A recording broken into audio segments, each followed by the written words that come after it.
Sr. Almirante, dá licença. Com a autorização de Sua Excelência o Chefe do Estado-Maior da Armada, o Presidente da Academia de Marinha declara aberta a sessão solene de encerramento do ano académico 2023. Com a autorização de Sua Excelência o Chefe do Estado-Maior da Armada, Almirante Henrique Gouveia Melo, vai dar-se início à cerimónia de imposição de condecorações. Medalha Militar da Cruz Naval.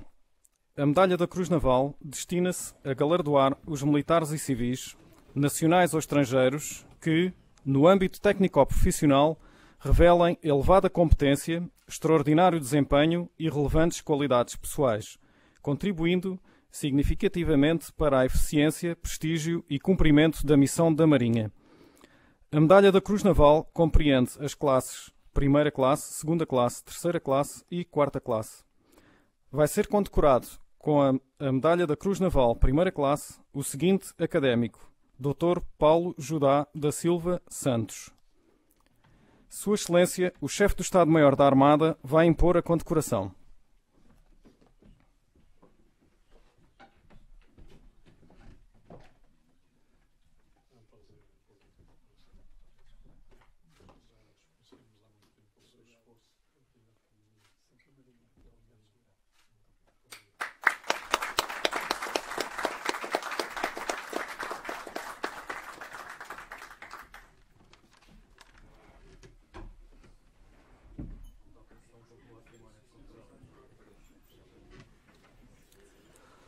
Com a autorização de Sua Excelência o Almirante-Chefe do Estado-Maior da Armada, está concluída a cerimónia de imposição de condecoração.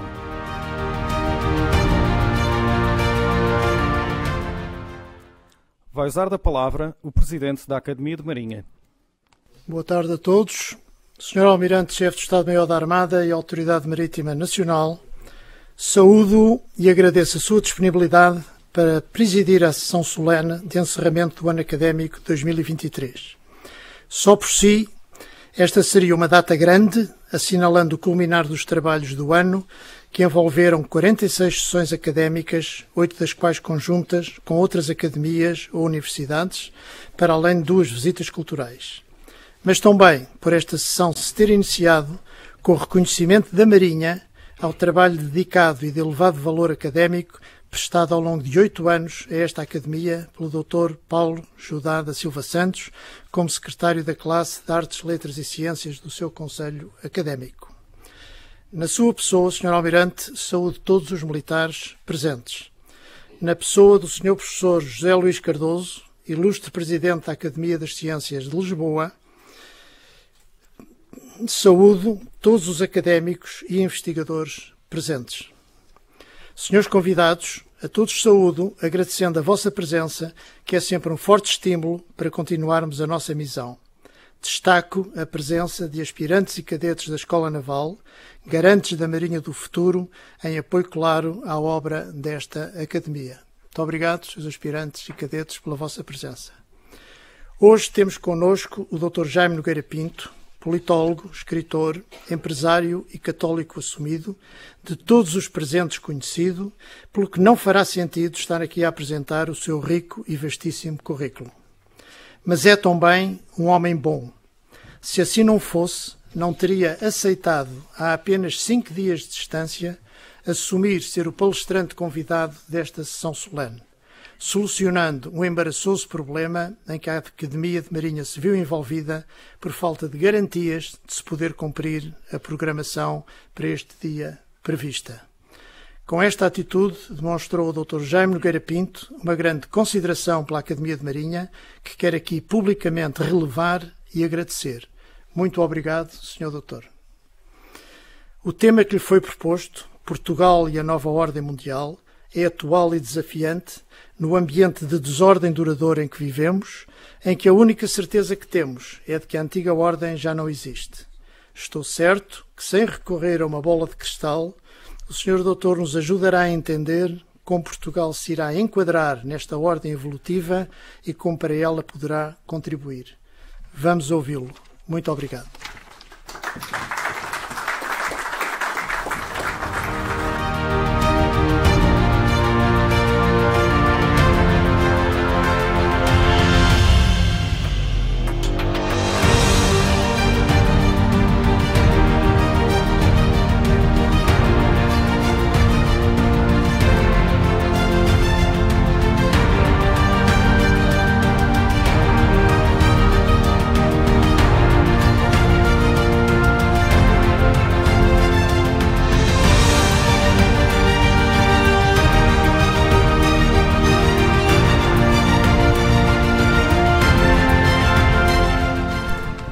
vai dar-se início à conferência Portugal e a Nova Ordem Mundial pelo professor Dr. Jaime Nogueira Pinto.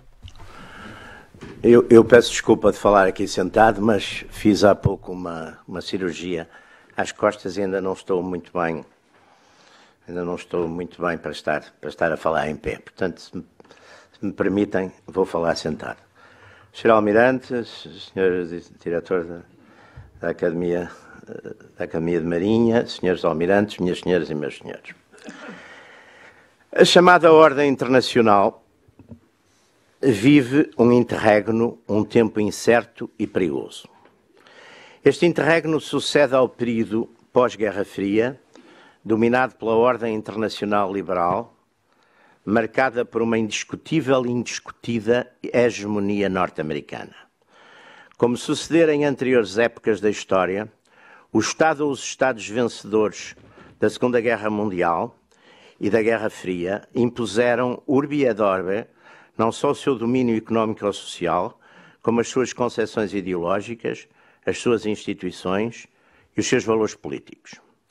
Mas esta ordem, a Ordem Internacional Liberal, sofreu, nos últimos 2 anos, um grande abalo com o desencadear da guerra na Europa Oriental, pela invasão pelas forças militares russas do território da Ucrânia e agora também com o reacender dos fogos no Médio Oriente.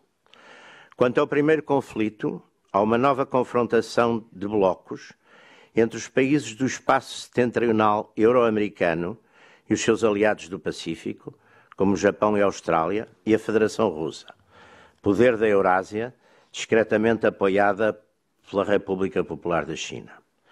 Mas a grande maioria dos países da América Central e Meridional, da África, do Médio Oriente e até a Índia, o gigante asiático rival da China, ficaram numa atitude de neutralidade, uma espécie de terceira posição expectante, pelo menos quanto ao que é decisivo, o auxílio militar às partes.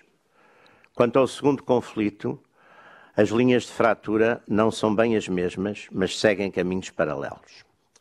Lá voltaremos. Por agora, com isto, queremos dizer que, sendo a guerra, historicamente, o agente de mudança estrutural da ordem internacional, qualquer afirmação definitiva sobre a futura ordem do mundo terá de esperar pelo desenlace, que todos esperamos que esteja para breve, da presente confrontação.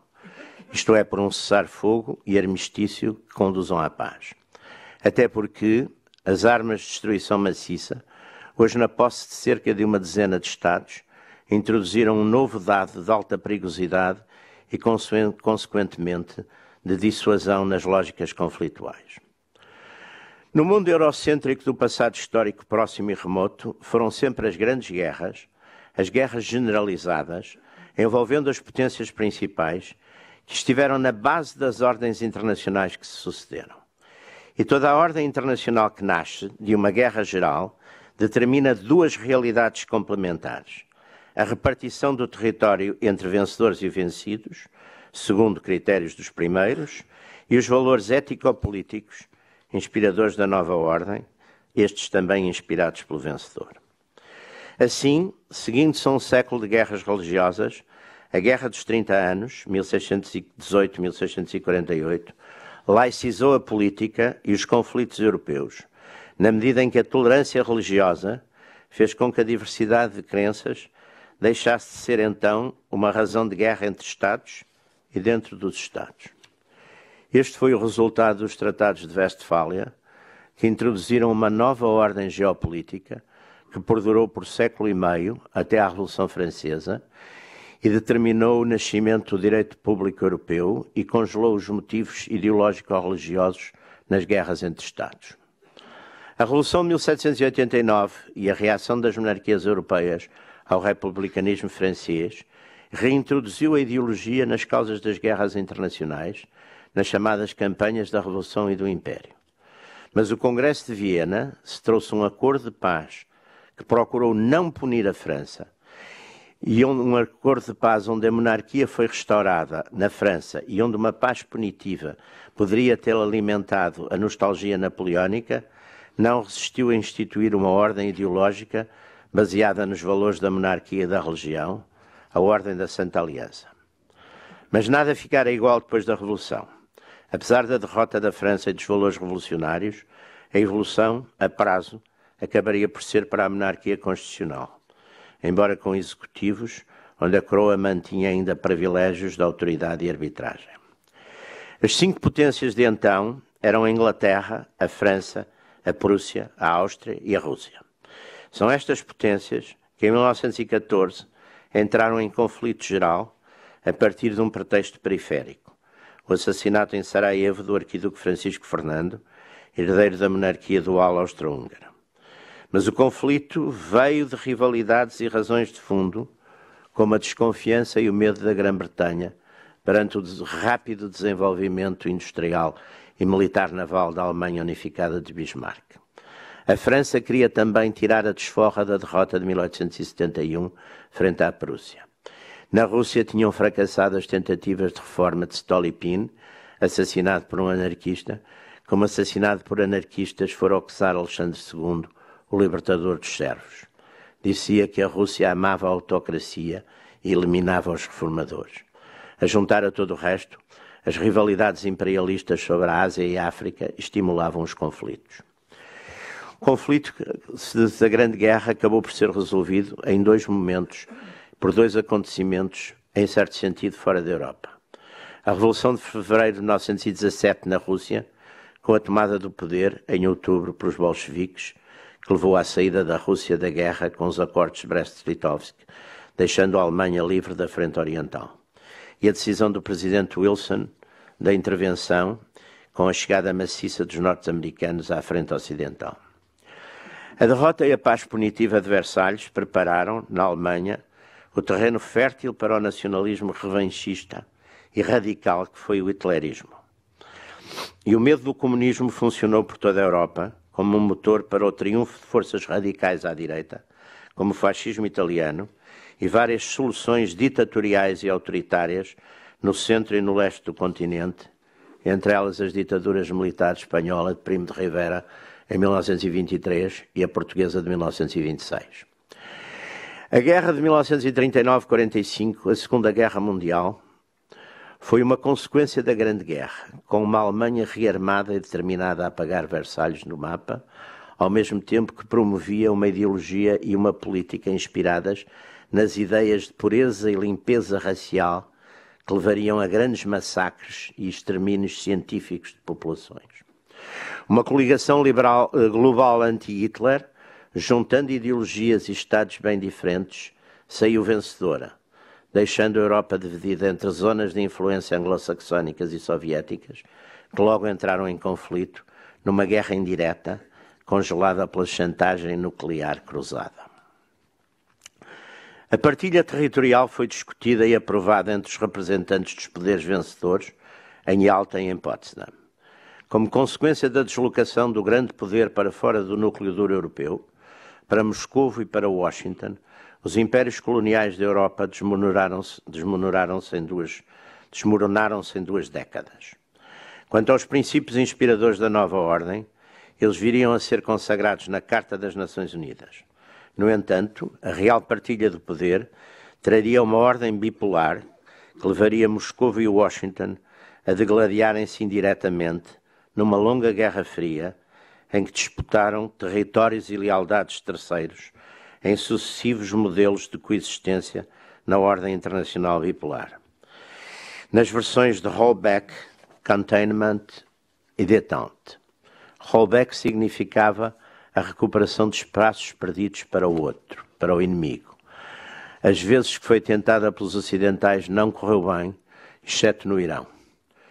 No fundo, o containment, a contenção, e a detente ou distensão acabaram por ser os modos dominantes das relações Este-Oeste, ditadas pela garantia de mútua destruição e animadas por conflitos periféricos em que os grandes protagonistas não se enfrentavam diretamente. A tentativa de liberalização do sistema soviético por Gorbachev, removendo a tutela de Moscou sobre a Europa Oriental e retirando o medo da repressão na própria União Soviética, precipitou a ruína do sistema comunista, que era precisamente baseado no medo. Os perigos de uma reação radical da Rússia humilhada, ou mesmo de uma fragmentação do poder russo, que pudessem arrastar riscos de guerra, foram evitados pelo realismo da administração George H. Bush e do seu Conselheiro Nacional de Segurança, Brent Scowcroft, discípulos do realismo de Kennan e Kissinger. A administração Bush 41 garantiu ao inimigo vencido, a URSS, uma aterragem suave, consciente do perigo que representaria para os Estados Unidos e para o mundo uma União Soviética fragmentada e uma Rússia humilhada e dividida entre senhores da guerra e fações ideológicas. A vitória na Guerra Fria, entretanto, não foi uma vitória das democracias face ao totalitarismo, mas resultou de uma coligação de países e sistemas muito diversos. As democracias ocidentais, as autocracias tradicionais do Médio Oriente, como o Reino Saudita e os sultanatos médio-orientais, e até os chineses comunistas que Richard Nixon e Henry Kissinger tinham garantido como aliados antissoviéticos antes do Watergate. Ou seja, resultou de uma política assente em interesses reais e concretos dos Estados e não em princípios teóricos ou ideológicos de natureza generosa e utópica. E, sobretudo, da exportação e imposição desses princípios. A economia mundo pós-Guerra Fria, fazendo, na inspiração dos ideais globalistas, de toda a Terra um grande mercado, se levou uma melhoria de condições de vida na Ásia, arrastou a desindustrialização de vastos territórios da Europa e dos Estados Unidos. Também com base em exercícios de utopia otimista, alguns pensadores norte-americanos, o mais famoso Francis Fukuyama, pregaram no Ocidente e no Oriente que, em sentido hegeliano, a história tinha acabado e que, daí para a frente, o mundo todo iria ser, com vontade ou sem ela, democrático e liberal na política e capitalista na economia. E mais ainda, que as fronteiras nacionais iriam acabar por obra dos interesses imperativos desse mercado único liberal. A realidade da história encarregou-se de agarrar pela garganta este e outros filósofos do otimismo e de pôr em xeque as suas crenças. Primeiro veio o macroterrorismo jihadista, mesmo ali no coração e na cabeça do novo império, em Nova Iorque e Washington. Depois, as guerras empatadas e perdidas das periferias médio-orientais e afegãs. Mais tarde, a pandemia. E agora uma guerra quente na Europa e um conflito aceso no Médio Oriente. E no meio de tudo isto, um nacionalismo de afirmação de povos antigos e modernos que veem na nação e na sua independência a garantia da liberdade e do bem-estar dos seus cidadãos. Ao mesmo tempo, a desindustrialização e a deslocalização da produção para fora da Europa e dos Estados Unidos causavam fortes reações populares, a que os críticos dessas reações costumam chamar populistas, fazendo crescer, nas urnas e pelo voto, partidos e líderes críticos do globalismo e da ordem internacional liberal, como Donald Trump, Jair Bolsonaro, Viktor Orbán e Giorgia Meloni. E a guerra, em fevereiro de 2022, veio acordar brutalmente para a realidade dos que ainda dormiam. À luz dos princípios gerais da ética e das leis escritas sobre a paz e a guerra entre as nações, segundo os princípios do direito internacional, a invasão pela Rússia da Ucrânia, com o seu cortejo adjacente de dezenas de milhares de mortos em combate e milhões de refugiados e deslocados, é condenável e não pode deixar de ser condenada moral e politicamente. Mas não confundindo justificação ou legitimação com racionalização ou explicação dos factos, aqueles que nos preocupamos com a história e os sentimentos e razões de segurança dos povos e dos Estados, sabíamos que o avanço da NATO para leste e a sua aproximação até às portas de Moscovo podia e quase certamente ia constituir, com razão ou sem ela, um casus belli para a Rússia e para o governo da Rússia.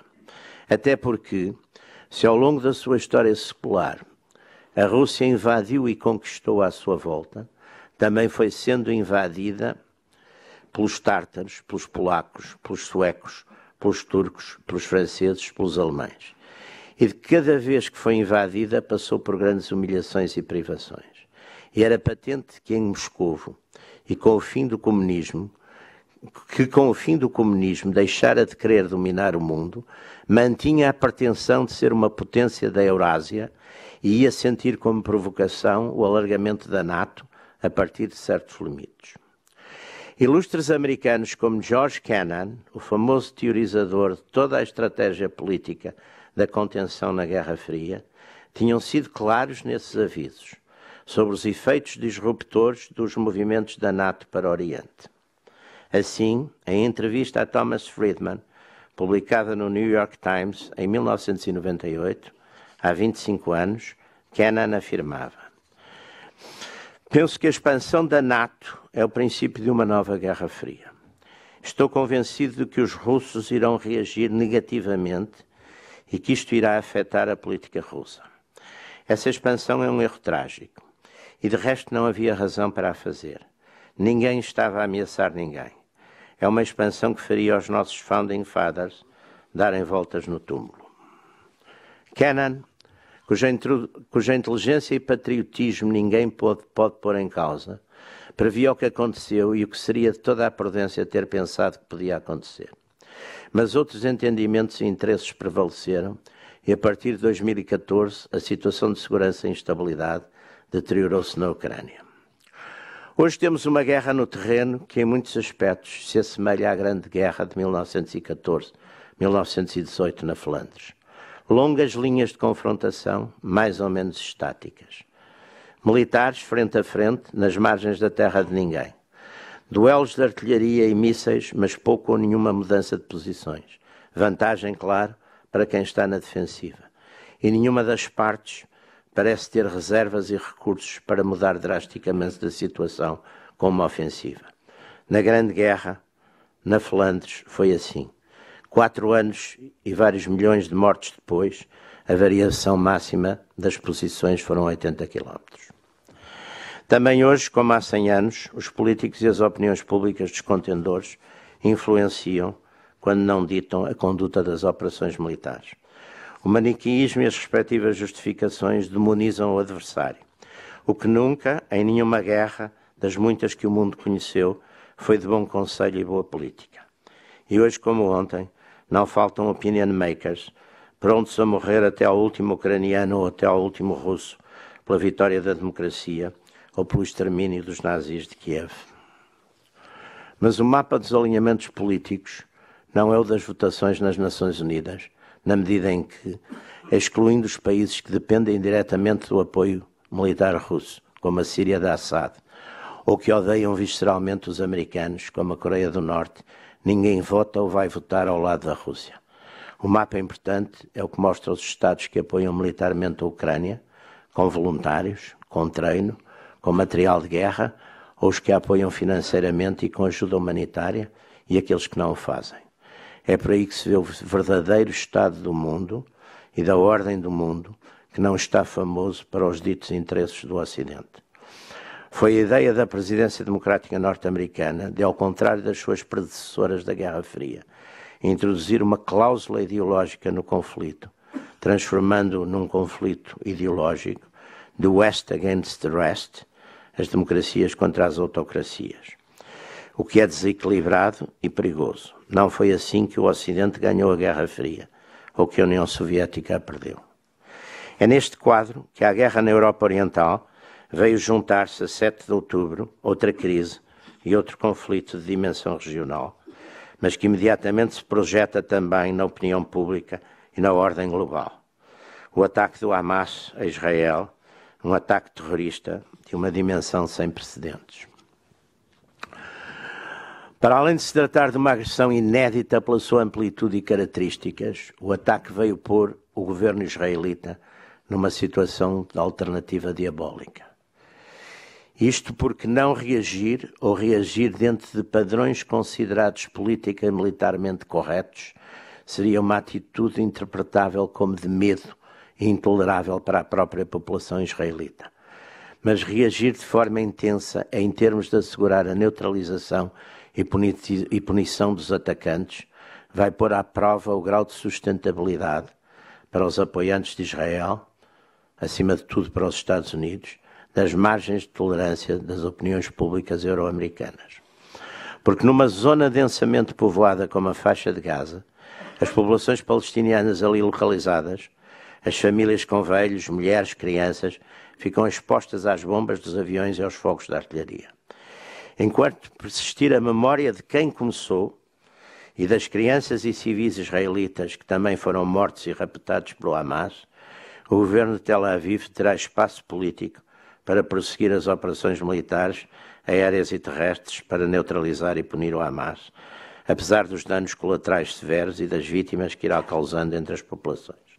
Mas à medida que essa memória se for atenuando, como se pode ver pelos inquéritos à opinião pública, especialmente aos jovens nos Estados Unidos, vai ser muito difícil para o governo Netanyahu e para a Israel Defense Force prosseguirem operações com tais números de vítimas colaterais. E ainda por cima, com o Natal a chegar e uma pressão permanente no sentido do cessar-fogo. Passando a Portugal neste quadro, que fazer ou fazer o quê? Os mais velhos dentre nós, que vivemos a maior parte das nossas vidas na ordem bipolar da Guerra Fria, sentíamos então, curiosamente, quanto a estas questões, uma maior tranquilidade. Isto porque, entre os velhos burocratas do Kremlin e os seus homólogos políticos norte-americanos, com as estruturas militares e securitárias de um lado e do outro, vigiando-se e controlando-se, tínhamos uma espécie de garantia como, e perdoem-me a comparação, a de nós crentes na misteriosa e permanente mão benigna de Deus poisada sobre o teto do mundo. Pelas piores e pelas melhores razões, sobretudo porque sabiam que qualquer ação ofensiva para a segurança do outro desencadearia a retaliação imediata e garantida, ninguém em seu juízo ia cometer erros. O medo guardava a vinha. Hoje, num mundo multipolar, em que se multiplicaram os centros do poder e, sobretudo, se intensificou o fenómeno da miniaturização dos poderes de destruição, temos razões para nos sentir mais inquietos. Até porque o clima ideológico se transformou e este mundo tecnologicamente sofisticado encontra-se povoado de messianismos e maniqueísmos de todas as etiquetas que querem impor, com espírito de cruzada e com cegueira de apóstolos da verdade, as mais absurdas certezas e convicções sobre o mundo, sobre a biologia, sobre o clima. E pretendem não só corrigir o presente ou domesticar o futuro, como corrigir o passado, reescrever os livros, rever a história, ao modo do orwelliano Ministério da Verdade. Além deste cruzadismo descontrolado, há um outro vício da cultura mediática, que é a da pretensão e obrigação de todos tomarmos partido, e partido alinhado e fundamentado em todas as questões e conflitos que vão pelo mundo. E geralmente com uma alternativa de escolha de bem e de mal, para nos ajudar, reconheço, a uma peleia de especialistas nas mais desvairadas especialidades e temáticas.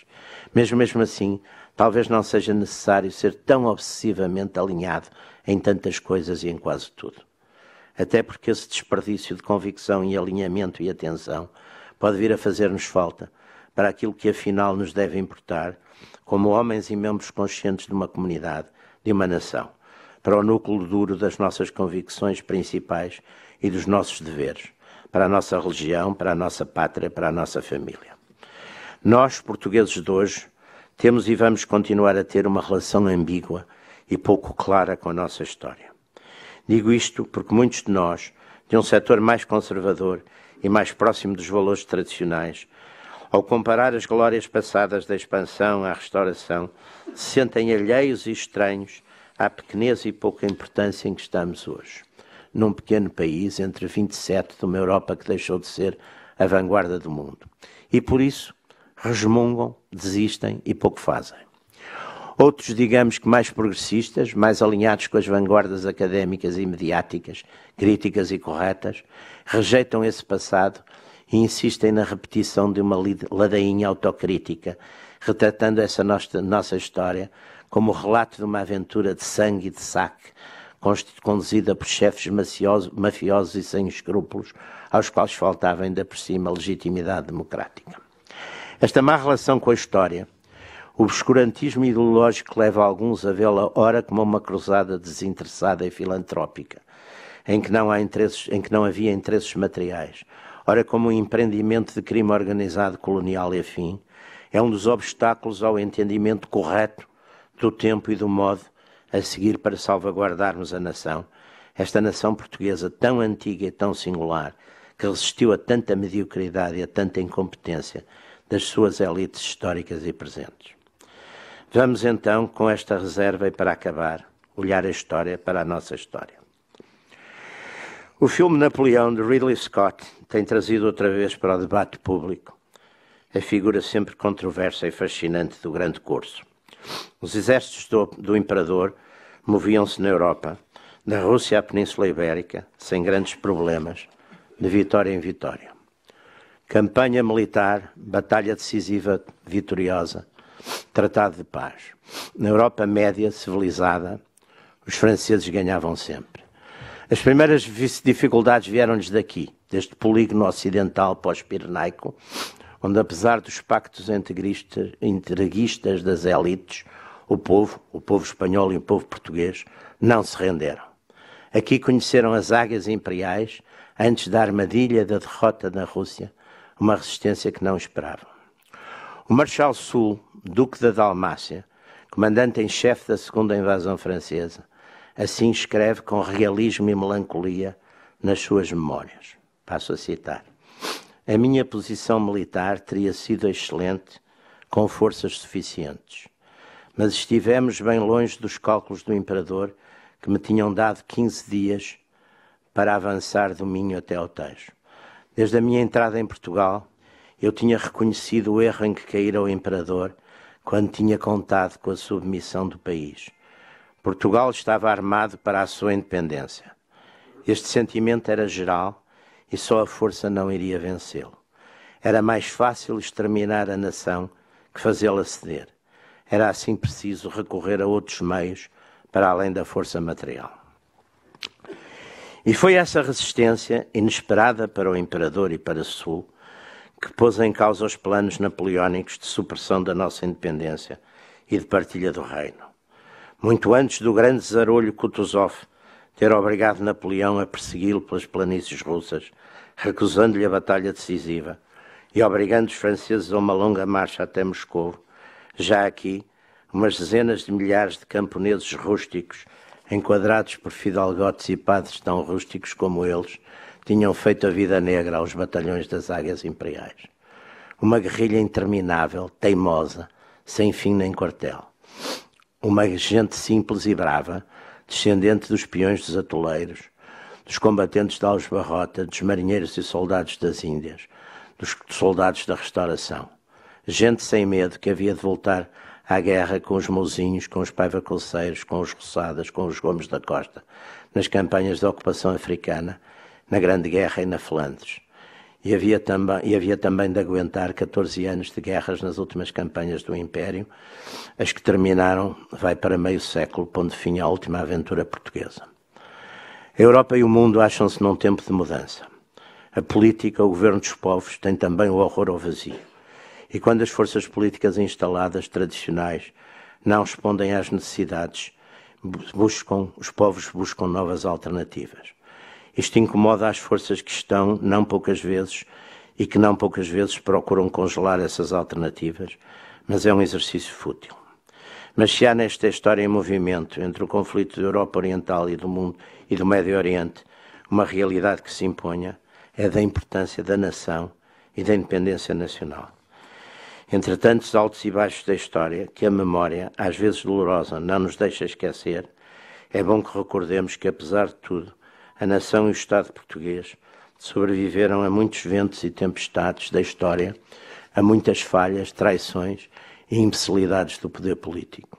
E que numa Europa em que surgem os separatismos e as crises de identidade nacional, continuamos a ser das poucas comunidades em que as fronteiras políticas do Estado coincidem com as fronteiras histórico-culturais da nação. Isto é um trunfo e não é o pequeno. defendamos este privilégio, como e apesar de tudo, os nossos antepassados souberam defender e guardá-lo para nós. Muito obrigado.